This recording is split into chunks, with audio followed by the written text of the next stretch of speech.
శిల ప్రభుపాదుల వారిని ఒకసారి ఒక ఆయన వచ్చి అడిగారనమాట, అయ్యా మీరు రామ కృష్ణ అంటూ బతికారు, బొట్టు పెట్టుకొని రోజు భజన చేసుకుంటూ సాత్విక ఆహారాన్ని తీసుకుంటూ, ఒకసారి మీరు శరీరాన్ని విడిచిపెట్టేశాక అసలు ఈ స్వర్గం లేదు, నరకం లేదు, కృష్ణుడు లేడు, రాముడు లేడు అని తెలిస్తే మీరేం చేస్తారు అని అడిగి శిల ప్రభుపాదుల వారు అన్నారు, అయ్యా మేమైతే చాలా మంచి జీవితాన్ని బ్రతికాం, ఎవ్వరికి హాని చేయకుండా ప్రతిరోజు ప్రొద్దున్నే లేచి ఆరోగ్యాన్ని బాపెట్టుకొని సాత్విక ఆహారాన్ని స్వీకరిస్తూ భగవన్నామని చెప్పుకుంటూ నృత్యం చేసుకుంటూ చాలా ఆనందంగా ఉన్నాం, మాకేమీ రిగ్రెట్ ఉండదు.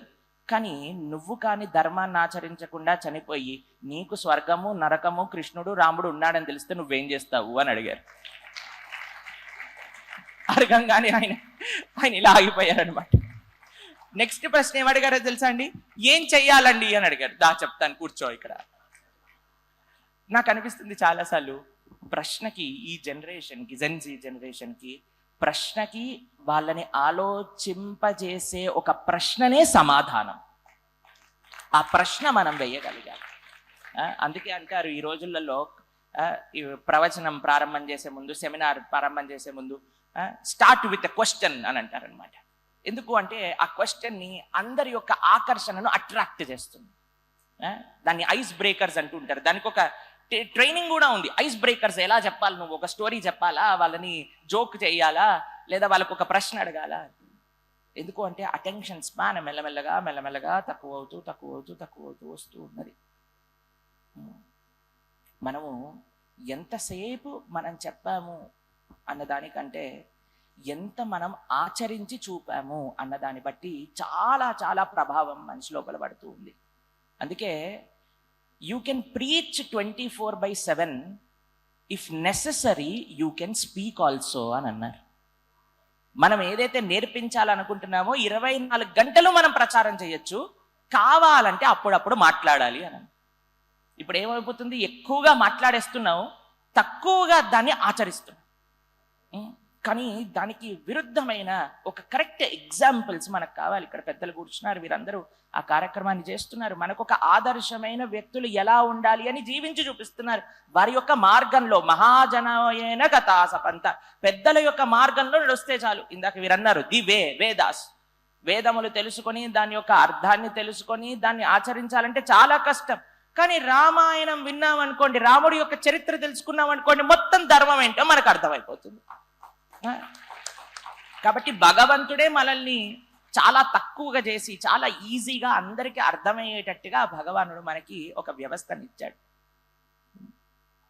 మనం జస్ట్ ఫాలో అవ్వాలి, మనకు కొద్దిగా సమయాన్ని ఇన్వెస్ట్ చేయాలి. మేము చాలా ఈ జెన్జీ పైన, ఈ జెన్ ఆల్ఫా పైన వాళ్ళు ఇంకో మెట్టు ముందు, నెక్స్ట్ సభ దాని గురించి పెట్టాలి మీరు. ఎందుకంటే జనరేషన్ ముందుకు నడుస్తూ ఉన్నప్పుడు మనం కూడా వాళ్ళతోటి పికప్ అవుతూ ఉండాలన్నమాట. అయితే మేము ఆలోచించి దాని తర్వాత 2 కార్యక్రమాలను ప్రారంభం చేశాం. ఒకటి యువ సేతు అనే కార్యక్రమం. దాంట్లో వేలాది మంది యువత ఎట్లా మనము స్పిరిచువల్ అని అన్నారు కదా, రిలీజియస్ కాదు, మేము స్పిరిచువల్ అని, ఆ స్పిరిచువాలిటీ కావాలనుకునే వాళ్ళందరి కోసం ఒక యువ సేతు అనే కార్యక్రమంలో వేలాది మంది యువత, ఇప్పుడు వాళ్ళకి తెలియకుండానే వాళ్ళు ఏం చేస్తున్నారో తెలియదు, కానీ వారు ఆధ్యాత్మిక మార్గంలోకి వచ్చేసారు, సమాజ సేవ చేస్తున్నారు. 2వ కార్యక్రమం మనం గురుకుల్ అనే పేరు పెట్టామన్నమాట. అంటే ప్రొద్దునంతా స్కూల్కి వెళ్తారు, సాయంకాలం పూటైనా కేవలం ఒక 40 నిమిషాలు చిన్నపిల్లలు సంస్కృతం నేర్చుకోవడానికి, శ్లోకాలు నేర్చుకోవడానికి, నీతి కథలు వినడానికి, భగవన్నామ స్మరణ చేయడానికి అని పెట్టారు. అందులో వేల మంది పిల్లలు ఈ 2 కార్యక్రమాల ద్వారా మెల్లమెల్లగా ఆధ్యాత్మికత నేర్చుకుంటూ ఉన్నారు. ముందు మన పిల్లలందరికీ ఆధ్యాత్మికత యొక్క ఇంపార్టెన్స్ చెప్పాలి. తల్లిదండ్రుల యొక్క పెద్ద బాధ్యత. ఈరోజు మీరు చూడండి, అందరు కుటుంబం అంతా కలిసి సినిమాకి వెళ్తారు, కుటుంబం అంతా కలిసి వెకేషన్కి వెళ్తారు, కుటుంబం అంతా కలిసి అమ్యూజ్మెంట్ పార్క్కి వెళ్తారు. కానీ గుడికి మాత్రం అమ్మొక్కతే వెళ్తుంది. పిల్లవాడికి ఎగ్జామ్ ఉన్నప్పుడు వాడు ఒక్కడే వెళ్తాడు. మేము ఒకసారి సికింద్రాబాద్ గణపతికి వెళ్ళినప్పుడు మొత్తం గణపతికి హాల్ టికెట్లు ఇంకా పెన్నులు పెట్టారనమాట. కానీ ఇదేంటబ్బా కొత్త అర్చన, 1,00,000 హాల్ టికెట్ అర్చన. మేము అడిగామన్నమాట, ఏంటయ్యా ఇక్కడ విశేషం అంటే, ఏం లేదండి రేపటి నుంచి బోర్డ్ ఎగ్జామ్ స్టార్ట్ అవుతున్నాయి అని. సరైన ఒక పిల్లవాడిని పిలిచాం, అయ్యా నీకు ఏంటి ప్రార్థన గణపతికి అని అంటే, నాకు 2 చిన్ని కోరికలు ఉన్నాయి. ఏంటి ఆ కోరికలు అని అంటే, ఒకటి నేను రాసిందంతా కరెక్ట్ అవ్వాలి. లేదా సెకండ్ ఇంకో ఆప్షన్ కూడా ఇచ్చాడండి వినాయకుడికి, నాకు వచ్చిందే క్వశ్చన్ పేపర్లో రావాలి. మేమన్నాము ఇది నీకు బోర్డ్ ఎగ్జామ్లా లేదురా, గణపతికి బోర్డ్ ఎగ్జామ్లా ఉంది అని అన్నా. కాబట్టి మీరు చూడండి, అందరూ కలిసి దేవాలయానికి వెళ్ళటం చాలా తక్కువ చూస్తాం. మీరు ఏ దేవాలయంలో నలుగురు అమ్మ నాన్న ఇద్దరు పిల్లలు కలిసి గుడికొచ్చే ఎన్నిసార్లు మీరు చూస్తారండి? చాలా తక్కువ. పిల్లలకి భగవంతుడి గురించి, భగవంతుడి యొక్క ముఖ్యత్వాన్ని, సాధువుల యొక్క ముఖ్యత్వాన్ని మన వేదాంశకి ఎంత బాగా నేర్పిస్తున్నారు. అలా మనం కూడా నేర్పించిన రోజు నెక్స్ట్ జనరేషన్ ముందుకెళ్తుంది. మా గురువు గారు పరమ పూజ్య రాధానాథ్ స్వామీజీ మహారాజ్ ఒకసారి ఒక అకౌంటెన్సీ కాలేజ్లో మాట్లాడుతున్నారనమాట. అయితే వారు అనుగ్రహ భాషణం చేసేసాక ఒక ఆయన చెయ్యెత్తారట. చేత్తంగానే మొత్తం హాల్ అంతా అని ఇట్లా సైలెంట్ అయిపోయిందట. అప్పుడు మా గురువు గారు అనుకున్నారు, ఎవరో చాలా పెద్ద లీడర్ అనుకుంటాను అని ఆయన మైక్ తీసుకొని అడిగారు, అయ్యా మీరు ఎన్నో విషయాలు మాట్లాడారు, మీ నుంచి ఇన్స్పిరేషన్ తీసుకొని అందరు మీలా సాధువులైపోతే ప్రపంచం ఏమవ్వాలి అని అన్నారట. అనగానే మొత్తం హాల్లో ఉన్న వాళ్ళందరూ నించొని 2 నిమిషాలు స్టాండింగ్ ఓవేషన్ ఇచ్చారట ఆయన అడిగిన ప్రశ్న. మా గురుగారు చూస్తూనే ఉన్నారట, ఇలా ఎప్పుడు నించుంటారు, టకా టకా టకా స్టాండింగ్ ఓవేషన్, చప్పట్లు కట్ కట్ కట్ అని చేస్తూనే ఉన్నారు. 2 నిమిషాల తర్వాత అందరు కూర్చున్నాక మా గురువు గారు అన్నారట, అయ్యా నువ్వు అకౌంటెన్సీ చదువుతున్నావు కదా, నువ్వు ఒక చార్టెడ్ అకౌంటెంట్ అయిపోయాక నీ ఇన్స్పిరేషన్తో ప్రపంచం అంతా చార్టెడ్ అకౌంట్లు అయిపోతే ప్రపంచానికి ఏం కావాలి అని అడిగారట. అడగంగానే వారికి 2 నిమిషాలు స్టాండింగ్ ఓవేషన్ ఇస్తే మా గురుగారికి 5 నిమిషాలు స్టాండింగ్ ఓవేషన్ ఇచ్చారు. అప్పుడు మా గురువు గారు వారు ప్రశాంతం అయిపోయాక చెప్పారు, అయ్యా ప్రపంచానికి చార్టెడ్ అకౌంటెంట్లు కావాలి, ఫార్మర్స్ కావాలి, డాక్టర్స్ కావాలి, టీచర్స్ కావాలి, మదర్స్ కావాలి, ప్రిన్సిపల్స్ కావాలి, అలానే ప్రపంచానికి సాధువులు కూడా కావాలి. ఈ ప్రపంచంలో ధర్మం గురించి చెప్పే వాళ్ళకి కూడా ఒక పార్ట్ ఉంది. వాళ్ళు ధర్మం గురించి చెప్తే వింటే కానీ ప్రపంచము మంచి మార్గంలో నడవదు అని అంటే అప్పుడు ఆ పిల్లవాడికి ఒక విషయం అర్థమైంది. కాబట్టి మన పెద్దలందరూ ఎన్నో విషయాలు మనం ఇక్కడ ఈరోజు మాట్లాడుకున్నాం. అమోఘ్ గారు ఒక ప్రశ్న అడిగారు, ఎంత వెనక్కి వెళ్ళాలి? సింపుల్గా చెప్తాను, మనం ఎంత వెనక్కి వెళ్తే అంత మంచిది. ఇప్పుడు ఏమైపోతుంది అంటే మనం చాలా ముందుకు వెళ్ళిపోతున్నాం. ఈ జనరేషన్కి అందరికీ ఏం చెప్తున్నారంటే జస్ట్ డూ ఇట్ అని చెప్తున్నారు. కానీ భగవద్గీతలో కృష్ణుడు do it but ask before you do it. మీరు చూడండి, ఈ జనరేషన్ ఎలా దూసుకెళ్ళిపోతుంది అంటే బ్రేకులు లేని కార్లా దూసుకెళ్ళిపోతుంది.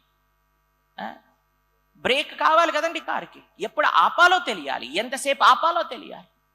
కైట్ ఎగ్జాంపుల్ చెప్తా. మనం కైట్ ఇలా మాంజాన్ని పట్టుకొని ఉండి వెనక్కి లాగుతుంటే అది ముందుకెళ్తుంది. ఆయనతో మాంజా కట్ చేస్తే ఏమవుతుందండి, ముందుకెళ్తున్నట్టు అనిపిస్తుంది, తర్వాత కిందికి వచ్చేస్తుంది. కాబట్టి మనకు ఒక బాండ్ కావాలి. దేంతో బాండ్ కావాలి? ధర్మంతో బాండ్ కావాలి. దేనితో బాండ్ కావాలి? దేశంతో మనకి బాండ్ కావాలి. భారత్ రిఫ్లెక్షన్, భారత్. అసలు భారత్ అనే పేరు వింటేనే ఎంత గర్వంగా ఉంటుంది. ఒక భక్తి, ఒక ప్రేమ మన హృదయంలోకి వచ్చేస్తుంది. శ్రీ చైతన్య మహాప్రభు చెప్తారు, భారత భూమితో హోయిలో మనుష్య జన్మజార్ జనమ సార్థక కరి కర పర ఉపకార్ అని అంటారు. భారతదేశంలో పుట్టిన వారి ప్రతి ఒక్కరికి తప్పక బాధ్యత ఏమిటి అని అంటే జన్మను సార్థకం చేసుకుంటూ 10 మంది జన్మని ఎలా సార్థకం చేసుకోవాలో ప్రయత్నించాలి. ఒకసారి మేము ఒక ఇంటర్వ్యూలో ఉన్నప్పుడు ఒక పిల్లవాడు మమ్మల్ని అడిగారనమాట, ఏంటండి ఉత్తి ఇండియాలోనే ఎందుకు ఇలా ఆధ్యాత్మికంగా ఉండాలి, తపస్సు చేయాలి, పూజ చేయాలి అని అంటారు, మిగతా దేశాలలో ఈ విషయాల గురించి ఎందుకు చెప్పట్లేదు అని. అప్పుడు మేము ఒక విషయం చెప్పాం.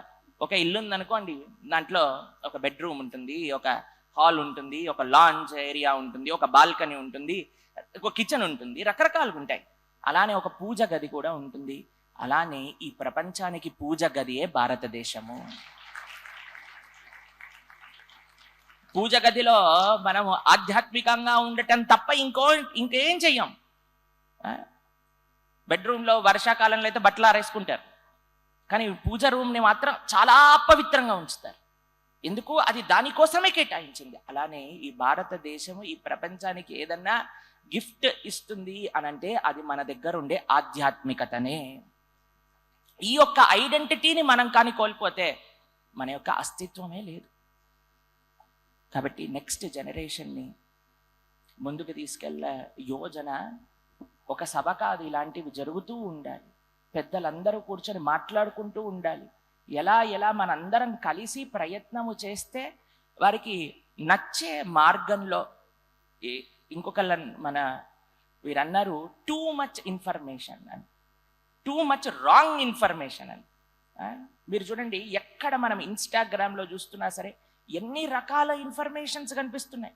అందులో సగం కంటే ఎక్కువ తప్పుడు ఇన్ఫర్మేషన్స్. రాముడి గురించి చెప్తాడు, కృష్ణుడి గురించి చెప్తారు, కానీ ఈ రాంగ్ ఇన్ఫర్మేషన్స్ అంతా నెగేట్ చేసే అంత రైట్ ఇన్ఫర్మేషన్స్ మనము కంటెంట్ క్రియేట్ చేస్తున్నామా? అది మన బాధ్యత చెయ్యటం. కాబట్టి ఇక్కడ ఉన్న వాళ్ళందరం కూడా, మిగతా ధార్మికమైన చింతన కలిగిన వాళ్ళందరూ కూడా మొత్తం ఇన్స్టాగ్రామ్ని నింపేసేయాలి, యూట్యూబ్ని నింపేసేయాలి. ఎవరు జెన్జీ వ్యక్తి నొక్కినా సరే మనకి రాముడి యొక్క తత్వము, కృష్ణుడి యొక్క తత్వము, భాగవత రామాయణాలతో తప్ప ఇంకేమి కనిపించకుండా చేయాలి. అప్పుడు కానీ వారికి correct information, too much information. ఇప్పుడు మీరు చూడండి, మనకి ఫోన్, యూట్యూబ్, జూమ్ ఇవన్నీ కోవిడ్ తర్వాత జీవితంలో ఒక భాగం అయిపోయాయి. మా గురువు గారు అన్నారు, ఇంతకుముందు ఓం భగవంతుణ్ణి మనల్ని కనెక్ట్ చేసేది, ఇప్పుడు జూమ్ కనెక్ట్ చేస్తుంది అని. కాబట్టి ఇప్పుడు మనం ఏం చేయాలి అంటే, మారుతున్న ఆ సందర్భాన్ని బట్టి మనం కూడా ఆ వ్యవస్థలోకి ప్రవేశించాలి. అందుకే మన రిఫ్లెక్షన్ భారత్, అమోఘ్ గారు, మిగతా ఛానళ్ళందరూ కూడా యూట్యూబ్లో మంచి మంచి కంటెంట్ చూపిస్తూ ఉన్నారు. ఏది మనం మరలా చెప్తూ ఉంటే అదే మన వాళ్ళకి అబ్బుతుంది. ఒక దగ్గర ఒక ఆయన ఒక గొర్రెపిల్లను కొన్నాడట. గొర్రెపిల్లను కొంటూ చాలా డబ్బులు ఖర్చు పెట్టి గొర్రెపిల్లను కొనేశాడు. కొనేశాక వెళ్తూ ఉంటే ఒక ముగ్గురు దొంగలు అనుకున్నారట, అబ్బా వీడు గొర్రెపిల్ల చాలా బాగుంది, కానీ చాలా ఖరీదైనది, దీన్ని అలాగైనా సరే మనం దొంగలించుకోవాలి. ఎలా దొంగలించుకోవాలి అని 1 కిలోమీటర్ తర్వాత ఒక నించొని, అరే ఎంత మంచి కుక్క పిల్లను కొన్నావు, ఎక్కడ కొన్నావు అని అడిగారట. అనగానే ఈయన అనుకున్నట్టే, ఏదో పిచ్చోడు వీడు గొర్రెపిల్లని చూసి కుక్క పిల్ల అంటున్నాడు అని ఇంకొద్దిగా ముందుకెళ్ళారట. ముందుకెళ్ళేసరికి రెండో దొంగ అన్నాడట, అబ్బా అసలు ఎంత బాగుందండి మీ గొర్రెపిల్ల, ఎక్కడ కొన్నారు అన్నారట. రెండోసారి ఏం చేశాడట తెలుసా అండి, చూసుకున్నట్టు నిజంగా కుక్క పిల్లని కొన్నానా గొర్రెపిల్లని కొన్నానా. ఇంకో కిలోమీటర్ నడిచేసరికి మూడో దొంగ అన్నాడట, మీ గొర్రెపిల్ల చాలా బాగుందండి, చాలా బాగుందండి, ఎక్కడ కొన్నారండి అనగానే వీడు నిజంగానే నేను కొన్నది కుక్క పిల్ల అనుకొని దాన్ని దింపేసి వెళ్ళిపోయాడట. ఆ ముగ్గురు దొంగలు తీసుకెళ్ళిపోయారట. Whatever you preach repeatedly, that is what is going to get in to people's mind. మనం ఎంత ధర్మ ప్రచారము, ఎంత మంచి విషయాలు, ఈరోజు సినిమా యాక్టర్లు, ఇన్ఫ్లుయెన్సర్లు అని అనుకునే వాళ్ళు ఏంటి ప్రమోషన్ చేస్తున్నారో మనం చూస్తున్నాం. ఈరోజు ఎలాంటి వ్యసనాలను ప్రమోట్ చేస్తున్నారు, బెట్టింగ్లని ప్రమోట్ చేస్తున్నారు. కానీ ఇక్కడ ప్రవచనకర్తలేమో మీ పిల్లల్ని మంచి మార్గంలోకి తీసుకెళ్లే ప్రయత్నం చేస్తుంటే తల్లిదండ్రులు ప్రయత్నపూర్వకంగా అక్కడికి తీసుకెళ్తున్నారు, కానీ ఇక్కడికి తీసుకొని రావట్లేదు. ఒకళ్ళు మమ్మల్ని అడిగారు, ప్రవచనాలు అర్థమవుతాయండి పిల్లలకి అని. సినిమా అర్థమైన వాడికి ప్రపంచంలో ఏదైనా అర్థమవుతుంది అని చెప్పాను. అవునా కాదా చెప్పండి? ఒక సినిమాని అర్థం చేసుకొని అందులో ఉండే సంసారం అంతా అర్థం చేసుకున్న వాళ్ళకి ప్రవచనంలో ఎందుకు అర్థం కాదు చెప్పండి అసలు? కాబట్టి తప్పకుండా అర్థమవుతుంది. ఇంకా చెప్పాలంటే మీకంటే పిల్లలకి బాగా అర్థమవుతుంది. మొన్న మేము ఉగాది రోజు ఒక ప్రవచనం చెప్తూ షడ్రుచుల గురించి చెప్తూ ఒక పిల్లవాడు చెయ్యెత్తి అన్నాడు, ప్రభుజీ ఈ సంవత్సరంలో నాకు మీరు చెప్పిన ఆ ఎక్స్పీరియన్సెస్ ఒకదాని తర్వాత అలా ఆర్డర్లో కలిగాయండి అని అన్నాడు. నేను ఆశ్చర్యపోయాను, వామ్మో వీడికి ఎలా తెలిసింది ఈ ఎక్స్పీరియన్సెస్ కూడా ఉంటాయి జీవితంలో. నువ్వు ఏ క్లాస్ చదువుతున్నావు అంటే 3rd క్లాస్ చదువుతున్నానని చెప్పాడు. ఎంత షార్ప్ చూడండి. ఆ వారి యొక్క షార్ప్నెస్, వారి యొక్క ఇంటెలిజెన్స్ని సాటిస్ఫై చేసేటట్టుగా మనము ధర్మం గురించి చెప్పాలి. అదొక్కటే మార్గం. అలా కానీ మనం చెప్పగలిగితే తప్పకుండా నాకు తెలిసి ఈ జెన్జీ జనరేషన్ ఏదైతే ఉందో అదంతా ఒక గొప్ప శక్తి అయి ధర్మాన్ని కాపాడడానికి ప్రయత్నం చేస్తారు అనటంలో ఎటువంటి సందేహం లేదు.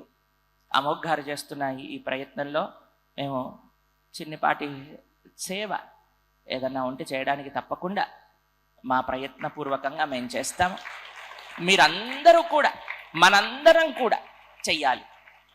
చేస్తే అప్పుడు కానీ మనం ఒక నిజంగా అద్భుతమైన భారతదేశం మనం తిరిగి ఆ పునః వైభవాన్ని మనం సాధించుకోలేము.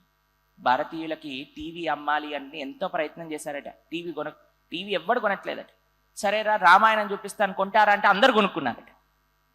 మీకు ఒక విషయం చెప్తాను, రామాయణం టీవీ సీరియల్ నడుస్తున్న రోజులలో 30% క్రైమ్ రేట్ మొత్తం తగ్గిపోయిందట, కేవలం రామాయణాన్ని చూడటం వల్ల.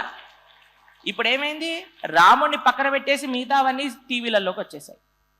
ఇప్పుడు మళ్ళీ ఆ రాముడిని టీవీలోకి తీసుకొని రావాలి, మళ్ళీ ఆ కృష్ణుని టీవీలోకి తీసుకొని రావాలి, ఇన్స్టాగ్రామ్లోకి తీసుకొని రావాలి, యూట్యూబ్లోకి తీసుకొని రావాలి. ఆ ప్రయత్నం మనందరం చెయ్యాలి, చేద్దాం కలిసి. జై శ్రీరామ్, హరే కృష్ణ.